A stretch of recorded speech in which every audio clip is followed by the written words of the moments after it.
Halo teman-teman, selamat datang di channel Mari Berkarya. Pada kesempatan kali ini kita akan membahas 6 langkah untuk membuat bisnis online yang sukses.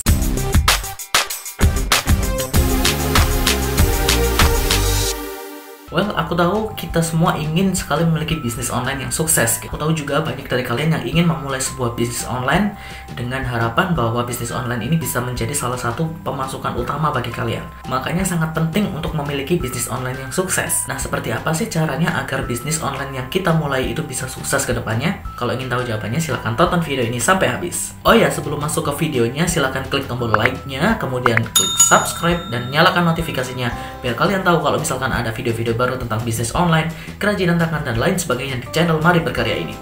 Thank you. Langkah yang pertama yang harus kalian lakukan adalah menentukan target market atau niche. Jadi sebelum memulai bisnis online, kalian harus menentukan dulu target marketnya seperti apa, niche-nya itu seperti apa. Kenapa harus niche? Karena sekarang banyak sekali produk-produk yang dijual secara online gitu kan. Kalau misalkan kita tidak menyasar target tertentu atau niche tertentu, bisa jadi kita bersaing dengan banyak sekali kompetitor, banyak sekali orang, banyak sekali produk. Nah, kita nggak mau kan kita kalah hanya karena kita bersaing dengan banyak orang. Makanya niche ini perlu agar kita menang bersaing di satu kategori tertentu. Karena kita tidak perlu melawan banyak kompetitor dan kita harus fokus di niche itu. Kalau misalkan nanti bisnisnya udah sukses, bisnisnya udah gede, baru kita boleh untuk memperlebar niche. Salah satu contohnya mungkin Gojek. Gojek dulu awalnya adalah GoRide saja. Pokoknya seorang driver bisa mengantarkan orang dan memesannya lewat aplikasi.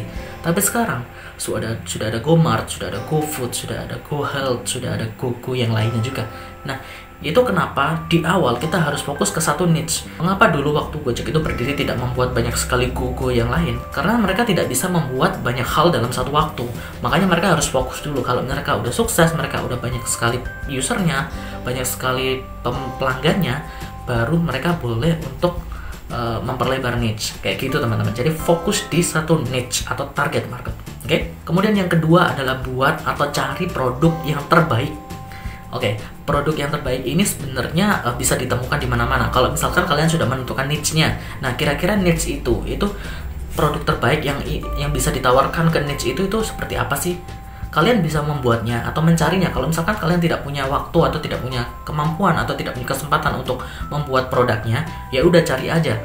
Carinya di mana? Bisa di Google, bisa di marketplace dan sebagainya. Nanti aku akan share bagaimana caranya menemukan supplier yang bagus kalau misalkan kalian ingin mencari supplier untuk produk kalian. Jadi misalkan kalian tidak ingin membuatnya sendiri, tapi aku sarankan kalau bisa kalian harus membuat produknya sendiri. Hanya kalian yang bisa membuat produk itu. Dan kalian bisa menambahkan berbagai keunikan. Kalau misalkan produknya dari orang lain, kalian akan susah untuk menambahkan keunikan-keunikan tertentu. Dan keunikan ini itu sangat bisa untuk menarik target market lebih cepat daripada kalian menjual produk yang sama dengan orang lain.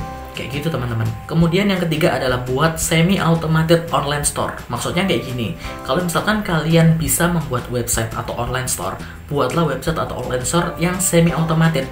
Maksudnya semi-automated itu kalau misalkan orang beli, atau orang tanya, atau orang apapun, orang melakukan apapun, itu datanya terekam, langsung masuk ke notifikasi handphone kalian. Jadi kalau misalkan ada orang pesan, langsung masuk notifikasinya, oh ini ada orang pesan. Kalau misalkan ada orang tanya, langsung masuk ke HP kalian. Jadi kalian bisa langsung jawab di sana. Dan online store itu bisa menghitung biaya yang akan dikeluarkan. Kemudian menghitung juga ongkos kirimnya. Menghitung juga kalau misalkan kalian ada promo atau diskon.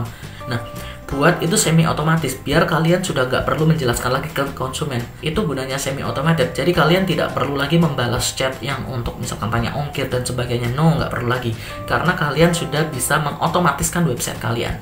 Kalian tinggal menerima orderan dan mempackingnya, kemudian mengirimnya ke customer. Dan udah itu aja. Yang keempat, gunakan psikologi konsumen dalam membeli produk. Well, seperti yang aku sudah jelaskan di video ini, psikologi konsumen itu sangat berpengaruh dalam keputusan konsumen untuk membeli sebuah produk. Kalau kalian bisa mempengaruhi psikologi konsumen dan memanfaatkannya untuk mendapatkan penjualan, maka kalian bisa meningkatkan konversi penjualan kalian.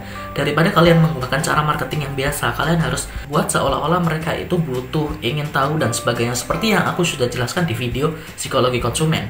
Kalau misalkan kamu tidak pakai psikologi konsumen, kamu hanya jualan biasa saja, ya kamu tinggal menunggu konsumen beli. Itu untung-untungan gitu, kalau mereka butuh ya beli, kalau enggak ya enggak beli. Nah, kamu jangan kayak gitu. Kamu harus menjadi seller yang kreatif, kamu harus menjadi seller yang bisa menarik konsumen. Kemudian yang kelima adalah iklankan dan datangkan customer sebanyak mungkin. Kenapa harus seperti itu? Karena sebenarnya kita itu butuh data. Online store atau bisnis online yang sukses itu mereka punya data. Data ini digunakan untuk misalnya kita tahu customer mana yang kira-kira ingin membeli produknya. Kita tahu misalkan customer mana yang ingin membeli produk secara banyak. Kita tahu customer mana yang hanya melihat-lihat saja. Kita tahu customer mana yang hanya nanya saja tapi nggak beli. Nah, data itu didapatkan dari kalau misalkan kita sudah mempunyai banyak traffic atau pengunjung ke website kita, atau ke sosial media kita, atau ke WhatsApp kita, dan sebagainya. Karena itu kalian wajib iklankan. Nah, iklankan ini juga ada trik-triknya teman-teman. Jadi kalian nggak bisa langsung mengiklankan sekali jalan langsung berhasil gitu. Nggak kayak gitu. Kalian bakal boncos kalau misalnya kalian spend banyak uang di awal. Jadi iklankan ini perlu kalian perhatikan secara detail. Mungkin nanti aku akan buat video gimana caranya mengiklankan melalui Facebook Ads, melalui Instagram Ads, kemudian Google Ads, terus ada yang terbaru yaitu TikTok Ads dan sebagainya. Karena itu subscribe channel Mari Berkarya, karena nanti aku akan bagikan gimana sih cara beriklan yang bagus, cara beriklan yang cuan tapi tidak boncos dan sebagainya. Oke? Kemudian yang keenam adalah tumbuh, atur dan perbesar bisnismu. Nah, kalau misalkan kita sudah beriklan kemudian pesanan sudah banyak, maka kita harus tumbuh. Kita harus atur juga, atur banyak hal. Misalkan atur keuangan, atur SOP-nya, cara proses pembeliannya seperti apa, kemudian atur manajemen karyawannya, kemudian atur kalau misalkan beli barang itu seperti apa, atau produksi barang itu seperti apa, kemudian cara retur yang baik itu seperti apa, cara menghandle komplain itu seperti apa. Kalian harus atur semuanya itu kalau misalkan kalian sudah sukses, kalian sudah mendapatkan banyak sekali pemasukan atau penjualan di bisnis online kalian. Kemudian perbesar bisnismu. Nah, perbesar bisnismu ini caranya adalah dengan kita melakukan kerjasama dengan berbagai pihak. Bisa jadi kalian mendirikan sebuah agen atau reseller, atau kalian merekrut para dropshipper untuk membantu menjual produk kalian. It's okay. Yang penting kalian bisa memperbesar bisnisnya. Kalau misalkan kalian sudah mendapatkan penjualan yang banyak. Oke, itu tadi 6 langkah untuk memulai bisnis online yang sukses. Well, sebenarnya kalian tidak harus mengikuti langkah-langkah yang sudah aku jelaskan tadi. Kalian bisa pakai cara kalian sendiri. Tapi alangkah lebih baiknya kalau kalian mengikutinya. Kenapa? Karena langkah-langkah tersebut itu bisa kalian pelajari. Kalau misalkan kalian tidak tahu sama sekali bisnis online, kalau misalkan ini adalah bisnis online pertama kalian, maka kalian harus ikutin langkah-langkah tersebut. Semoga kita semua bisa punya bisnis online yang sukses dan bagus dan bermanfaat juga bagi diri kita sendiri, bagi orang-orang di sekitar kita, dan bagi semua orang yang ada di dunia. Karena kami percaya bahwa orang Indonesia memiliki kreativitas untuk membuat karya yang berkualitas. Tetap belajar, terus berkarya, dan selalu bersinergi. Mari berkarya, ini karya kita. Thank you, subscribe.